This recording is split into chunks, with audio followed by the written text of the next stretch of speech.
fuiste tú. Sí.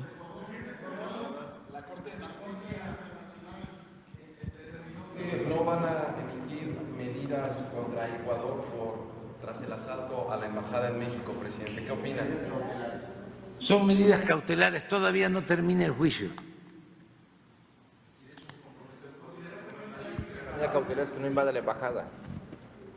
Sí, lo que se pedía en las medidas cautelares era de que se protegiera la embajada.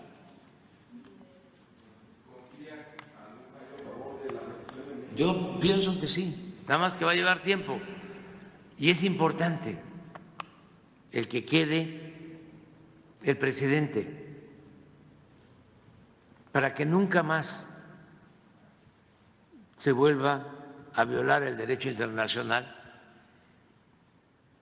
y se invada una embajada, que es violar la soberanía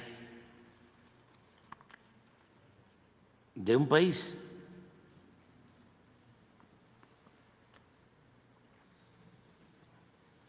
Y vamos a continuar con esa postura.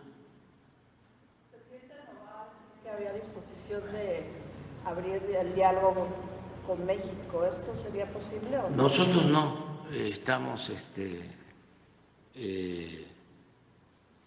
buscando el diálogo con quien no respetó la soberanía de nuestro país.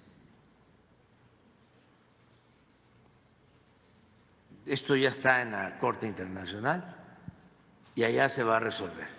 Todo a través de la Corte. Todo a través de la Corte. Además, por iniciativa de otros gobiernos y dirigentes, se les ha planteado que le den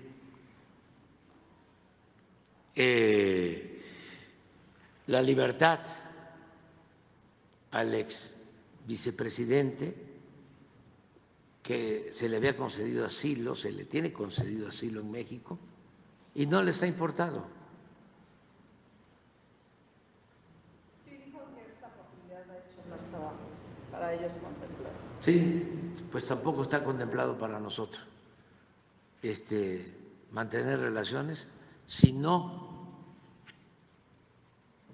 ofrecen una disculpa pública primero. Segundo, que respeten el derecho de asilo. Tercero, que se comprometan a la no repetición.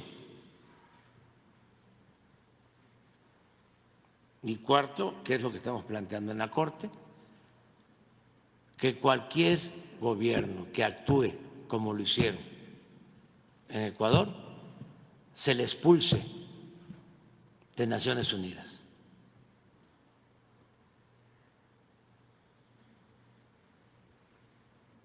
Así de claro. No hay estas medidas cautelares para resguardar las instalaciones de la embajada en Quito. Sí hay, ¿Ustedes confían en que no se va pues a dañar ni nada, que no van a pues no tenemos mucha confianza, pero yo creo que el mismo pueblo hermano de Ecuador va a ayudar a cuidar los bienes de México en ese país. No le tenemos confianza al gobierno, pero sí al pueblo ecuatoriano, porque somos pueblos hermanos. Esto no es un asunto de diferencias con el pueblo de Ecuador, es un asunto con un gobierno autoritario, desconocedor del derecho internacional, irrespetuoso, que violó nuestra soberanía, agredieron a nuestros representantes diplomáticos.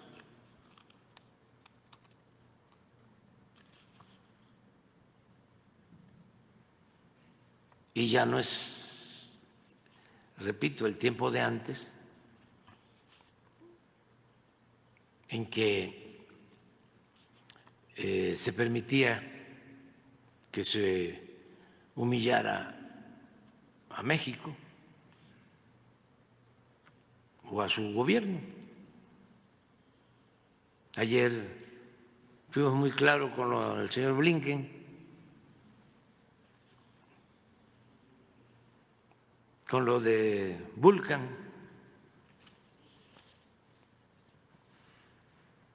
que porque los senadores de Estados Unidos dicen que vamos a expropiar, lo cual es mentira. Además, con mucha deshonestidad, porque se está llevando a cabo, se estaba llevando a cabo una negociación de casi 2 años. Llegamos a ofrecerle comprarles.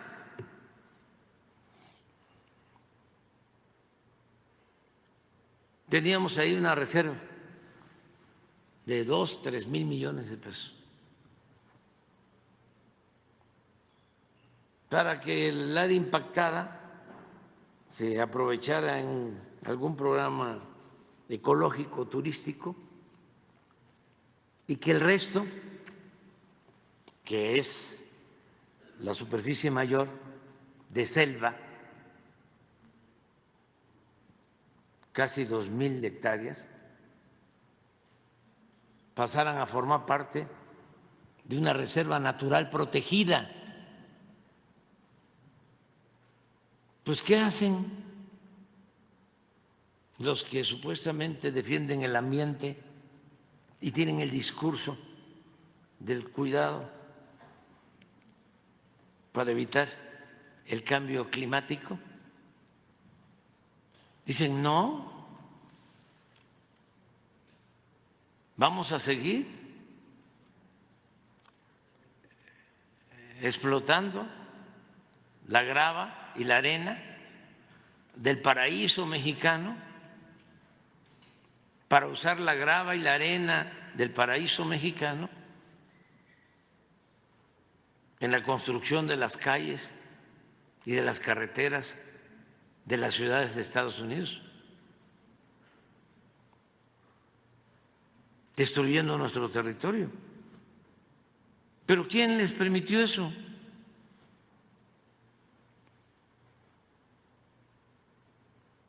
Pues Salinas, Zedillo. ¿Por qué no pones de nuevo el video? Nada más observen cómo un día antes de que terminara el gobierno de Zedillo, se les renueva el permiso. Cuando estaba la señora Carabias,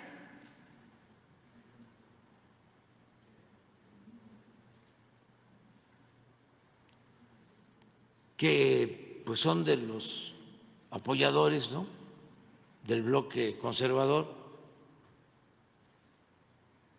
de los que siempre han estado en contra de nosotros, porque los apapachaban mucho.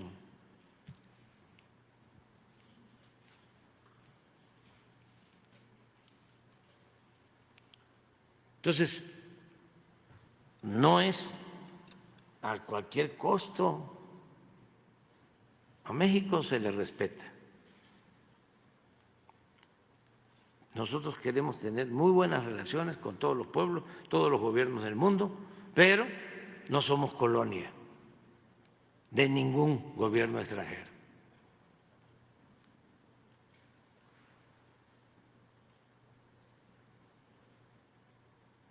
Les voy a contar algo. En el discurso del 5 de mayo,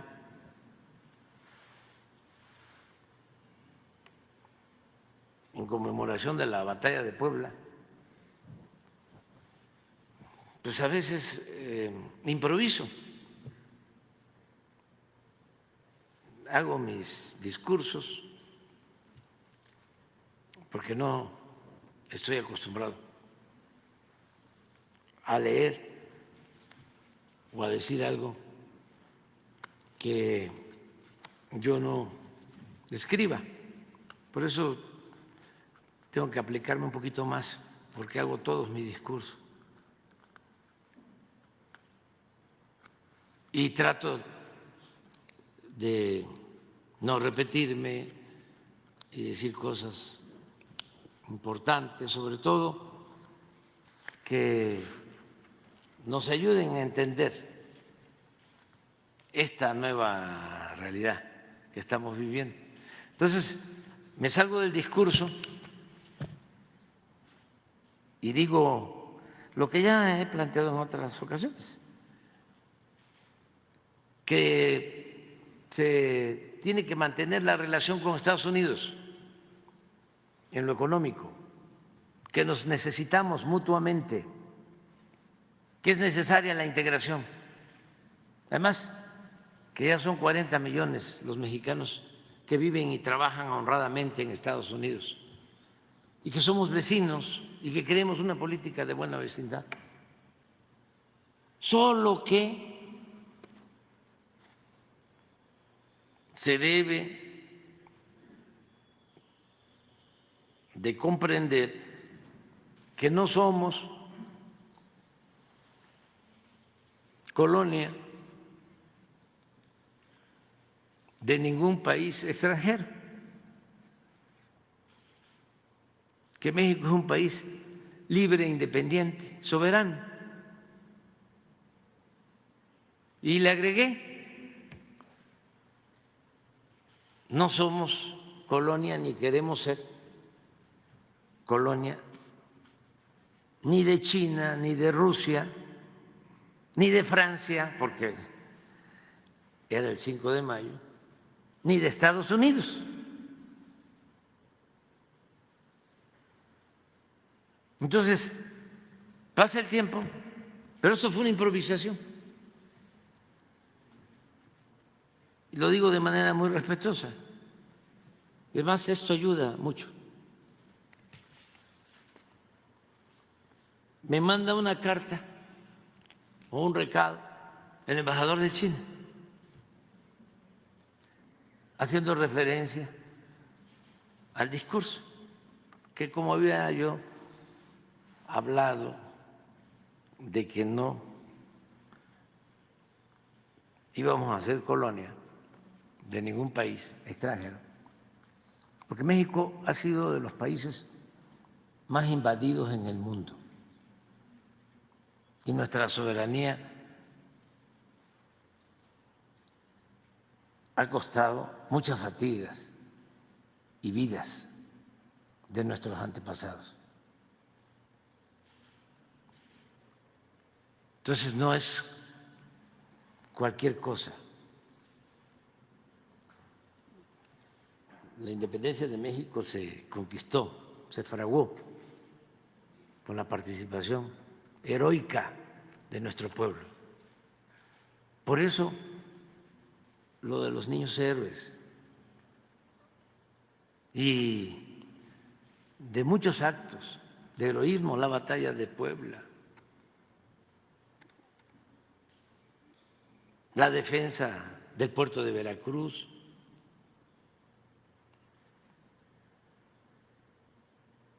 entonces me mandó una carta diciendo de que ellos nunca habían actuado como colonizadores, que los colonizadores eran otros.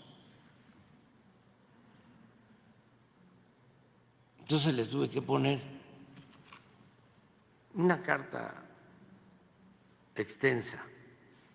Yo nada más le puse que celebraba, ¿no?,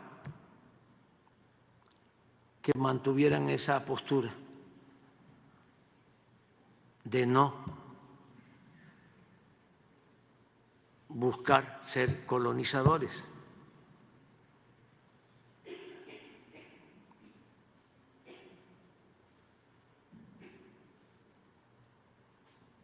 y que ojalá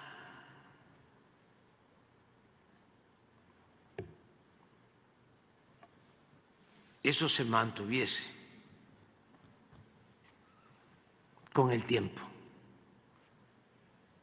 porque la historia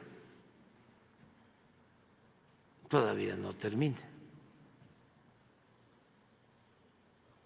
Ojalá y logremos vivir en un mundo sin hegemonías.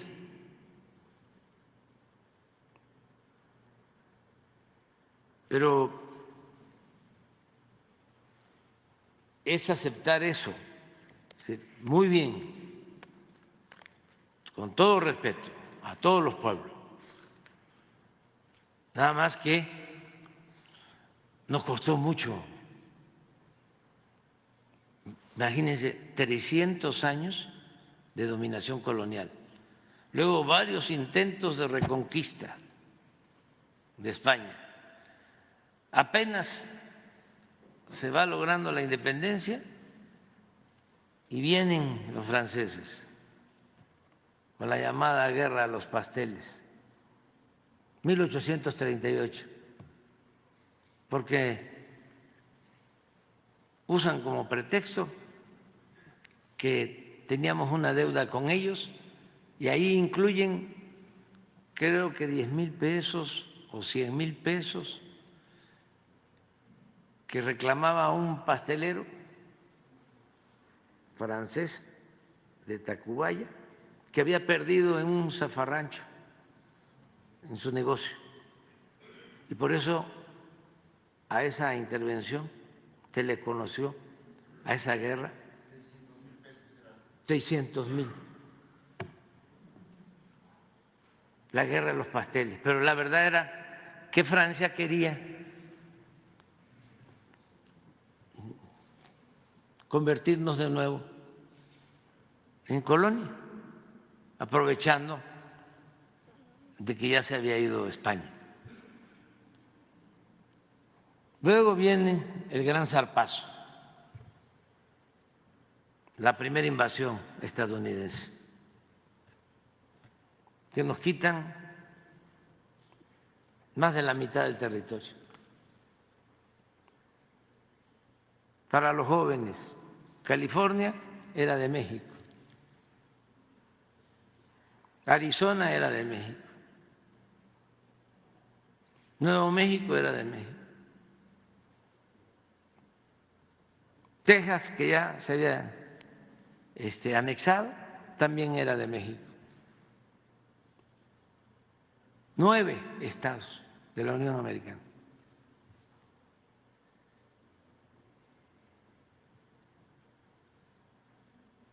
Pero luego vuelven los franceses.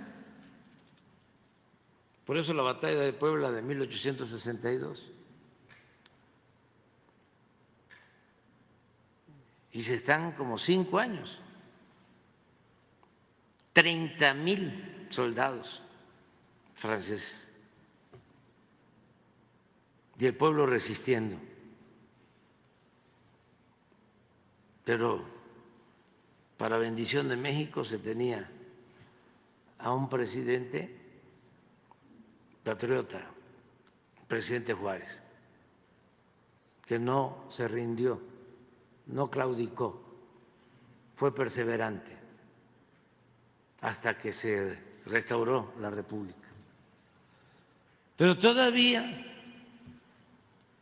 1914, vuelven los estadounidenses a invadirnos. En Veracruz están como 7, 8 meses, en plena Revolución Mexicana.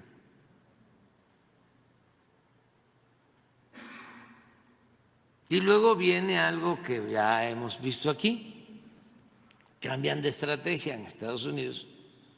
Un jefe del Departamento de Estado le recomienda al presidente Wilson, dice, es sencillo, ya no vamos a volver a leer la carta, pero es buenísima. dice, no necesitamos invadir México para dominarlo, ni disparar un tiro. Vamos a que vengan a estudiar a nuestras universidades los jóvenes mexicanos ambiciosos, y ellos con el tiempo se van a apoderar de la presidencia de México y van a hacer todo lo que nosotros les pidamos y lo van a hacer mejor.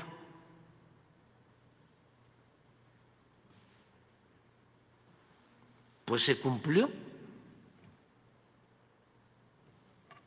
la profecía.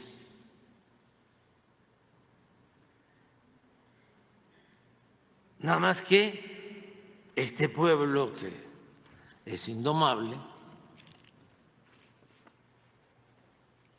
y que es muy inteligente,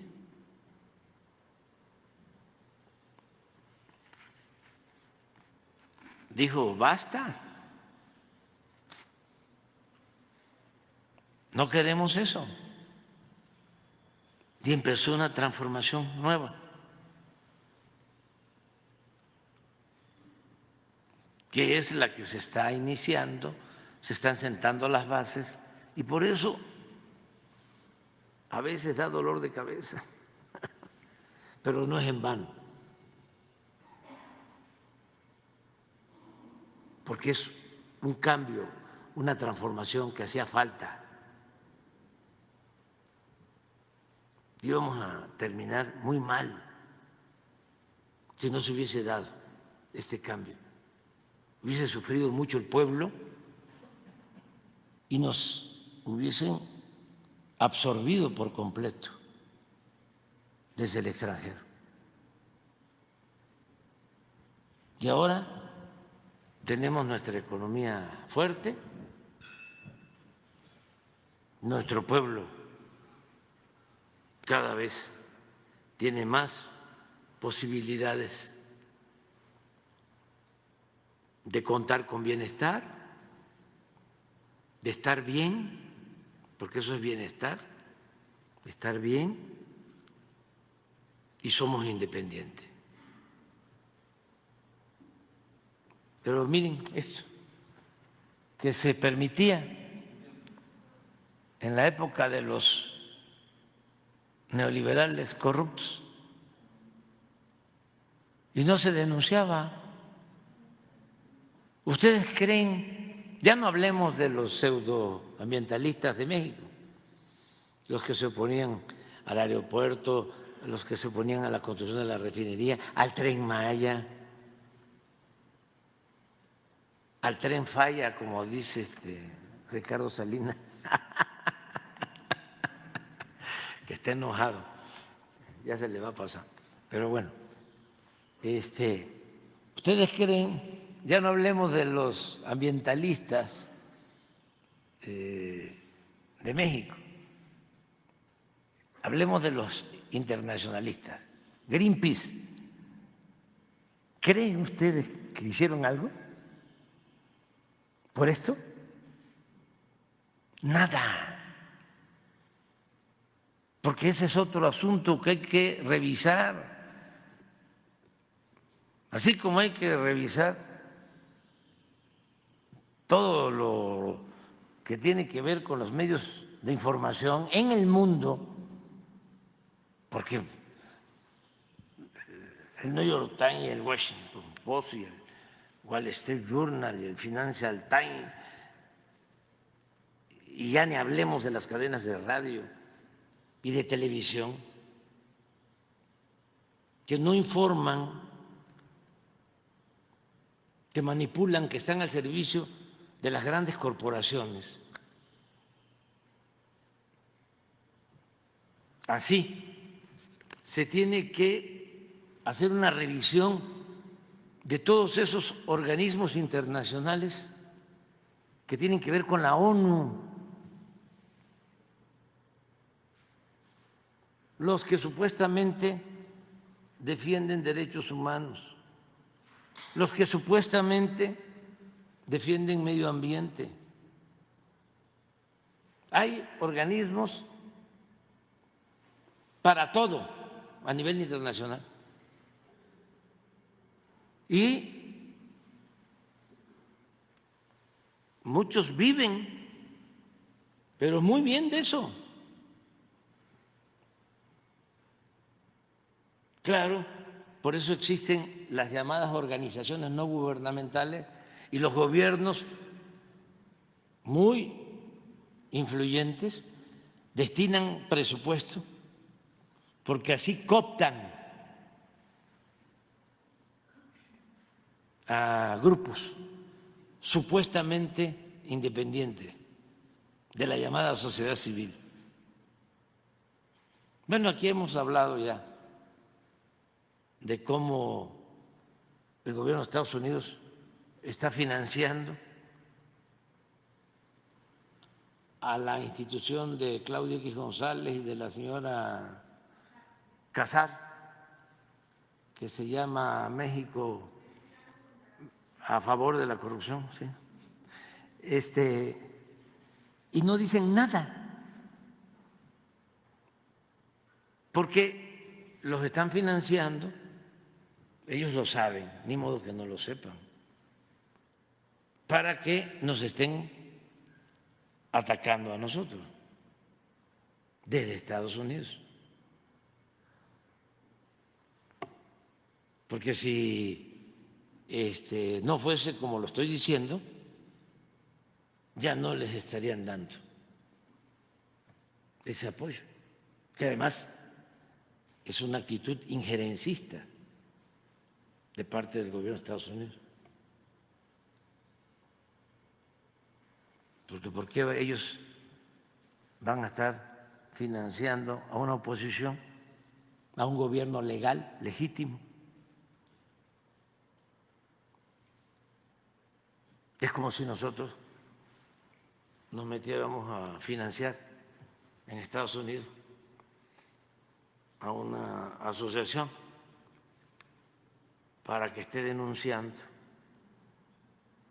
la corrupción en Estados Unidos, el militarismo en Estados Unidos,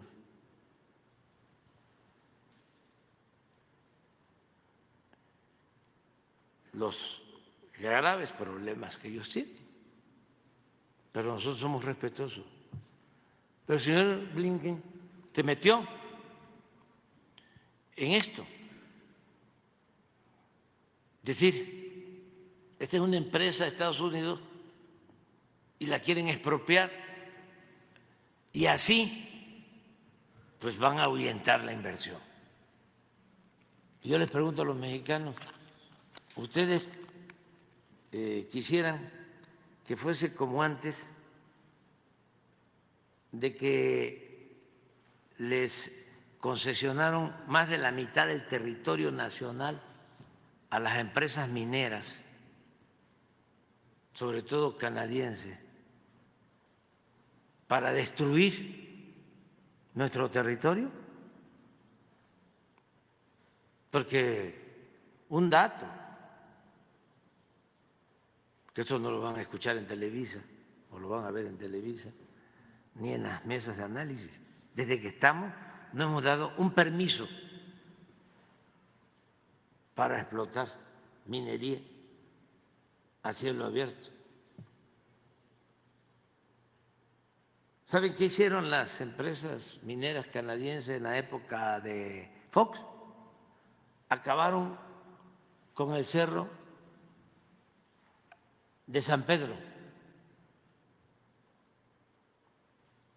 Vean ustedes, a ver, ¿por qué no pones antes de esto el escudo de San Luis Potosí? En el escudo de San Luis Potosí aparece el cerro de San Pedro. Pues llegó una minera canadiense y en alianza con los gobiernos corruptos para sacar el oro acabaron con el cerro. ¿Y cómo lo hacemos ahora con el escudo si ya no está el cerro?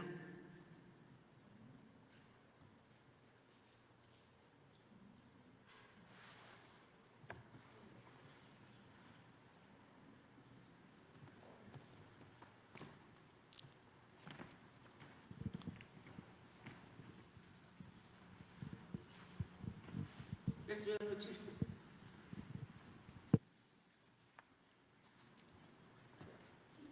Y es una historia, otra novela.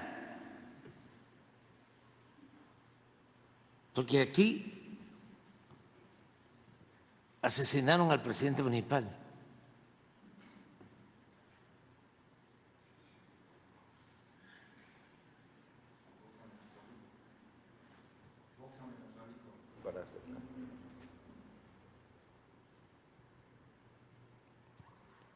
Entonces, eso es lo que quieren que regrese, ¿verdad? Y se enojan porque la gente ya no quiere.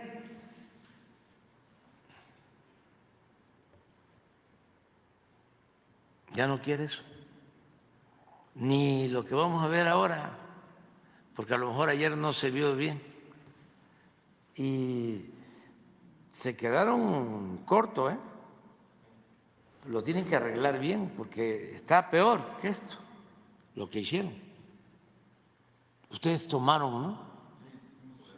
Lo que pasa es que son muy buenos y cuando declaró Blinken,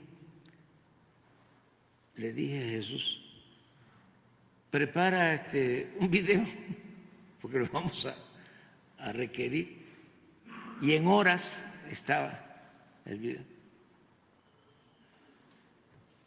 Bueno, no lo hicieron ustedes contrataron a una empresa de Nueva York, ¿no?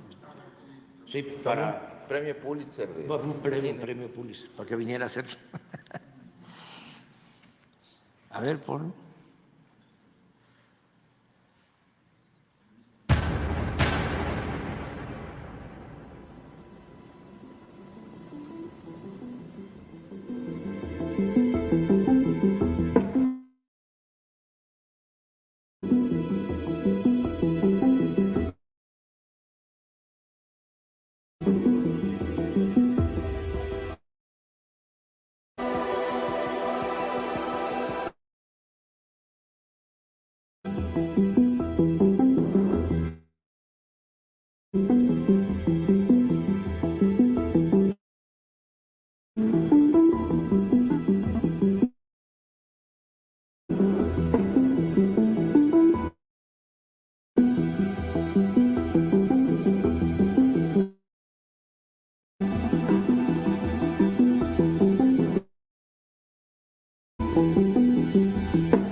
La Riviera Maya se extiende a lo largo de 131 kilómetros entre Cancún y Tulum, en el estado de Quintana Roo.